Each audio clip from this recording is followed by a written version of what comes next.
Oui, alors juste rapidement pour éclaircir le truc, poser les choses pour ceux qui ont pas et je l'imagine c'est beaucoup qui ont pas forcément ma position actuelle, tu vois, je vais vraiment faire court.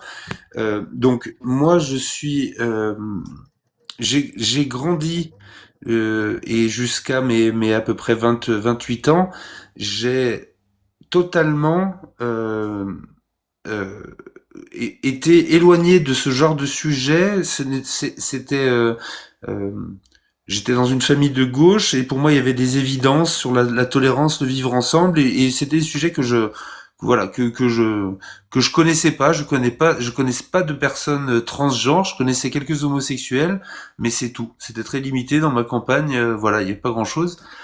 Et au final, à un moment donné, j'ai été endoctriné et j'ai cru que ben les personnes trans ils avaient une sorte de maladie mentale, un mal-être, voilà, et qu'on avait décidé dans la société de traiter de cette manière-là. Et ça s'arrêtait là, mon niveau de connaissance, pour vous dire le niveau, quoi. Y avait pour moi il y avait que des personnes qui étaient des hommes qui étaient efféminés et des femmes qui étaient masculines. Voilà, pour moi les choses se résumaient un petit peu à cette chose-là. C'était ça les et il y avait les homosexuels qui étaient quelque chose aussi qui faisait partie de l'humanité. Mais voilà, c'est un non-sujet on va dire. Mais dès qu'il fallait reconnaître les faits sur les discriminations, sur les difficultés, sur les problématiques, là par contre j'avais beaucoup plus de mal, je me disais ouais mais c'est bon, voilà, j'étais dans ce genre de réaction, tu vois, et je dénigrais les problématiques, je niais un petit peu la réalité, et en fait, bah, quand j'ai entendu Mioub, Minamor et Jack Le Fou utiliser leur méthode avec des musulmans, je l'ai appliqué à mes croyances, et j'en avais aussi des sexistes et des racistes. Et ben simplement en appliquant cette méthode, j'ai réussi à comprendre que je basais ma réalité sur des croyances et non des faits. Et j'ai réussi énormément. Et depuis un an, par rapport euh, euh, aux personnes trans, aux personnes LGBT, eh ben, j'ai la sensation de pas avoir compris beaucoup plus de choses qu'avant. Vraiment pas. J'ai même la sensation que c'est quelque chose qui m'est et qui me sera toujours inaccessible, un peu comme ce que c'est que d'être une femme. C'est quelque chose que je n'aurai jamais accès en tant que mâle biologique et en tant que homme dans la référence de notre société. En étant dans cette situation-là, ben c'est des non-questions pour moi, c'est des non-problématiques parce que la société est basée sur plutôt mon modèle que le modèle des trans ou des homosexuels. Donc c'est un manque de connaissances et que je veux essayer donc d'améliorer aujourd'hui. La certitude que j'ai, c'est que euh, avant je me disais que les personnes trans, potentiellement les homosexuels ou ceux qui pouvaient être efféminés, etc., etc., pouvaient avoir un problème, ce que je ne pense plus aujourd'hui. Pour moi, aujourd'hui, le problème est juste mon manque de connaissance de ce qu'est l'humain. Et j'ai appris que non, on ne peut pas, si on veut être exact, on ne peut pas définir l'humanité avec homme et femme.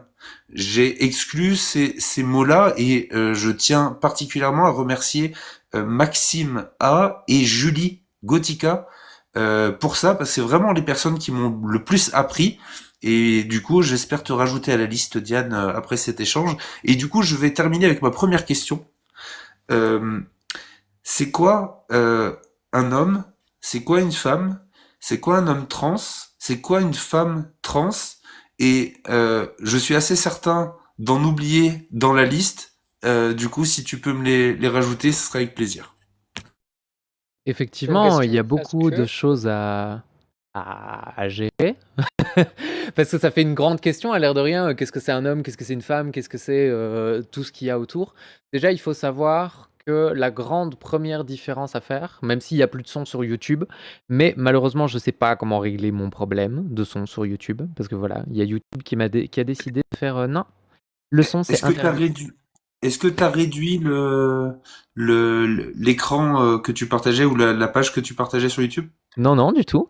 Ce qui est marrant, c'est que j'ai toujours le son donc sur la fenêtre, mais par contre, il passe plus sur OBS. Donc je vais voir si c'est pas une histoire de propriété qui serait partie en cacahuète. Je vais redémarrer la capture de son.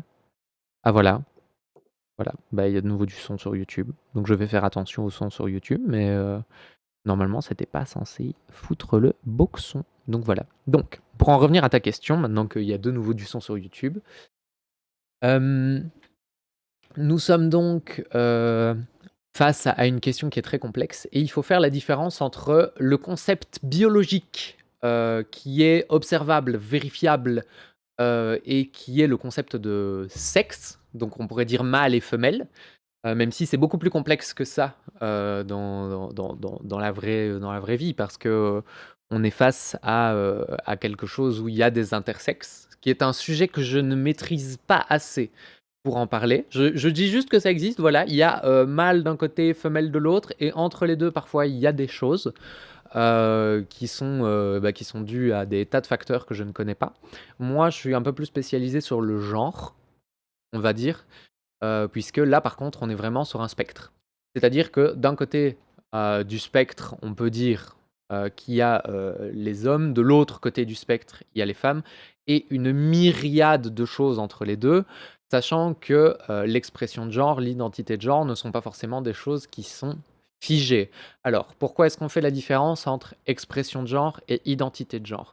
L'identité de genre, c'est qui on se sent, comment on se sent à l'intérieur de soi, et l'expression de genre, c'est comment on exprime cette sensation par rapport aux autres. Donc c'est deux choses assez différentes. Il y a des gens qui vont avoir, comme moi, une expression de genre qui est très en accord avec le genre qu'elles ont. Donc par exemple, je suis une femme et je vais porter des décolletés, je vais me maquiller, je vais porter des cheveux longs, je vais porter des robes, etc. Des choses qui sont considérées comme féminines par la société. Et à côté de ça, il y a des femmes qui se considèrent comme des femmes et qui, pour s'exprimer en tant que femmes, vont porter qui vont porter plus des vêtements plus masculins, des coiffures plus masculines, etc. Mais ça n'a rien à voir avec la manière dont elles se sentent à l'intérieur d'elles-mêmes, ces personnes-là, je veux dire. Et donc forcément, déjà ça, c'est déjà quelque chose qui est assez compliqué. Parce que quand on parle de personnes transgenres, il y a souvent la notion d'assignation à la naissance qui arrive. Et cette assignation à la naissance, on confond souvent sexe et genre. C'est-à-dire qu'en fait, la majorité du temps, on dit, voilà, un enfant qui naît avec un petit pénis, eh ben, ça va être un garçon. Alors qu'en fait, c'est un mâle. On peut pas savoir si c'est un garçon encore. Il n'est pas encore formé, il n'a pas encore forgé son identité interne, il ne sait pas encore comment il se sent. La très très très très large majorité du temps, ce sera un garçon. C'est vrai. Mais il y a quand même des gens qui se sentent pas bien comme ça, et pour ces gens-là, il faut quand même respecter leurs sentiments à eux, une fois qu'ils le ressentent et qu'ils l'expriment. Et de l'autre côté, quand on a une vulve et un vagin, eh ben, on a une fille, mais qui est en fait une femelle, même si la grande majorité du temps, ce sera une fille. Et au fur et à mesure du fait qu'on prend conscience de soi, qu'on prend conscience du monde qui est autour de nous, on commence à s'affirmer d'une certaine manière par rapport aux autres, par rapport à soi-même, par rapport à des tas de choses, en fait, finalement. Et c'est assez important, justement, d'apprendre aux gens ces différences-là. Ça paraît un peu con, probablement, à des tas de gens d'entre vous qui sont un peu éduqués sur la question de faire ces rappels-là, mais c'est des rappels qui sont nécessaires, parce que c'est la base de tout. La plupart du temps, quand on dit assigner homme à la naissance, on n'entend pas assigner mâle à la naissance. Parce qu'il y a plein de gens qui disent, bah oui, voilà, en me pointant du doigt, toi, tu as des chromosomes XY et donc tu seras toujours un homme. Ah, ah, ah. Ben non, en fait, ça n'a rien à voir. Je serai éventuellement toujours un mâle. Si ça vous fait plaisir de m'appeler mâle alors que j'ai un vagin, faites-vous plaisir, moi, c'est pas mon problème. De toute façon, vous voulez pas de moi dans votre vie et je veux pas de vous dans ma vie non plus.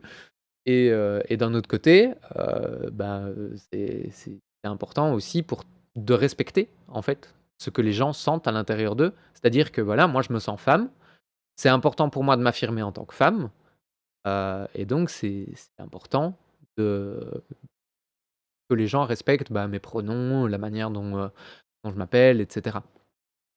Et pour ce qui est, de la définition, parce qu'en fait, on fait beaucoup de sémantique, c'est ça qui est très compliqué, c'est qu'on est dans une espèce de «novlangue» entre guillemets, parce qu'on est vraiment dans la définition des termes. C'est-à-dire que la manière dont on va définir une femme, on peut pas tout simplement dire: «Bah, voilà, quelqu'un qui a un vagin est une femme», parce que en fait, c'est pas vrai. Toutes les personnes qui ont un vagin sont pas des femmes.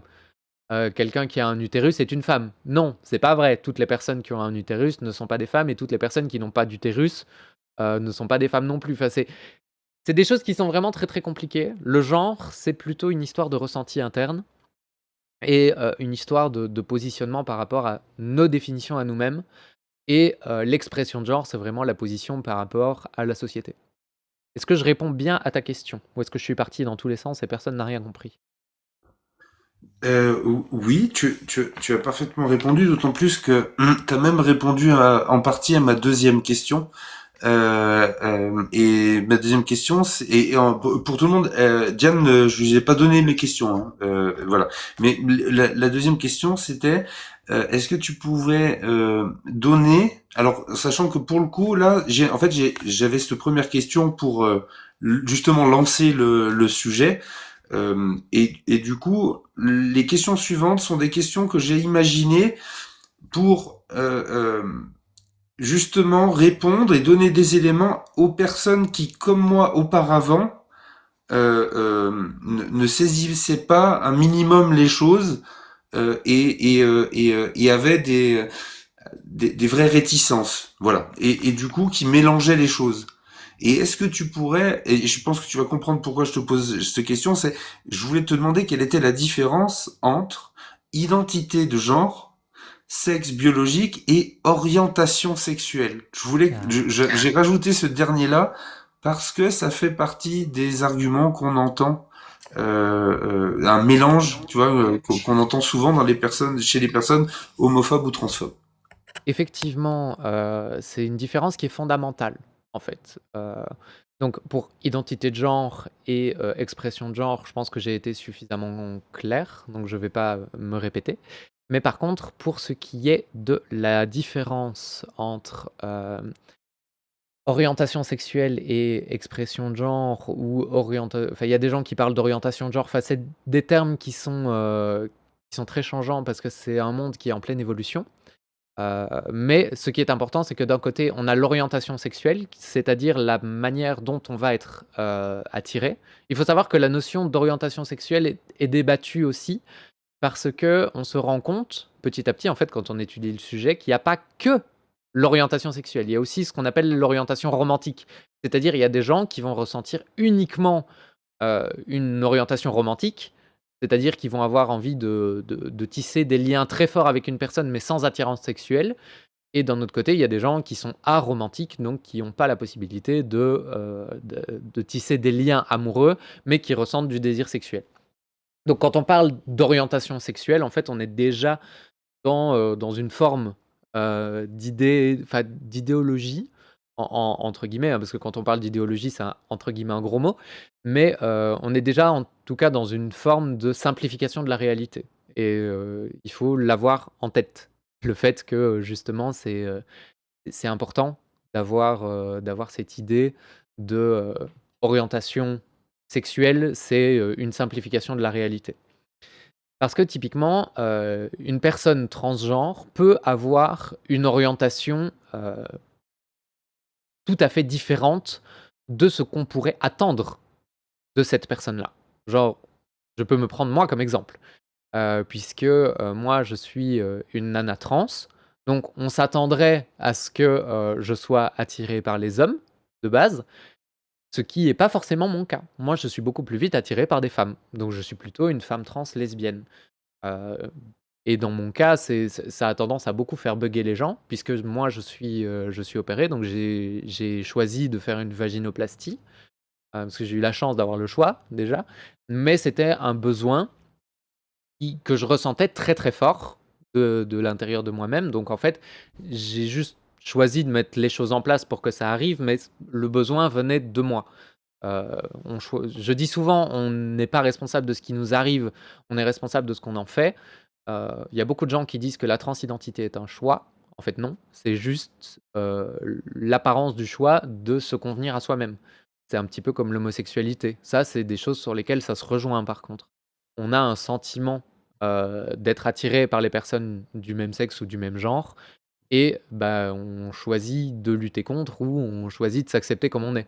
La seule chose à faire pour se sentir bien, je te vois Alana, hein. La seule chose à Ok. faire pour se sentir bien, c'est justement de respecter en fait qui on est au fond de soi. Et donc au final, est-ce que c'est vraiment un choix? Moi, je pense pas que ce soit un choix. Moi, je pense que tôt ou tard, on finit par être obligé par la vie, par son état mental, par d'autres épreuves qu'on n'est pas capable de traverser parce qu'on a justement cette violence-là en nous à traverser. Donc l'idée de choix n'est pas vraiment, n'est qu'en fait une illusion parce que effectivement, on va être amené à poser des actes qu'on aurait pu ne pas poser. Mais la similitude pour moi, la similitude entre orientation sexuelle et euh, transidentité, ou en tout cas expression de genre et identité de genre, s'arrête là. C'est-à-dire qu'en fait, les gens rapprochent ça en faisant des amalgames, mais on est loin je vais dire, de deux choses qui sont ne serait-ce que comparables. Alana, tu as tendance à perdre un petit peu la connexion. Donc je vais continuer sur mon développement sur la question de Dogmios. Et quand tu seras revenu, je te donnerai la parole. Du coup, pour ce qui est des amalgames, bah oui, on s'attend en fait à ce que les personnes transgenres aient une orientation sexuelle concordante à leur changement de genre. Parce qu'il y a plein de gens en fait qui se disent oui, mais c'est une sorte de rejet de sa propre homosexualité. On n'est pas capable de s'accepter en tant que personne homo. Et du coup, on fait une transition parce que c'est plus facile, c'est plus facile à assumer.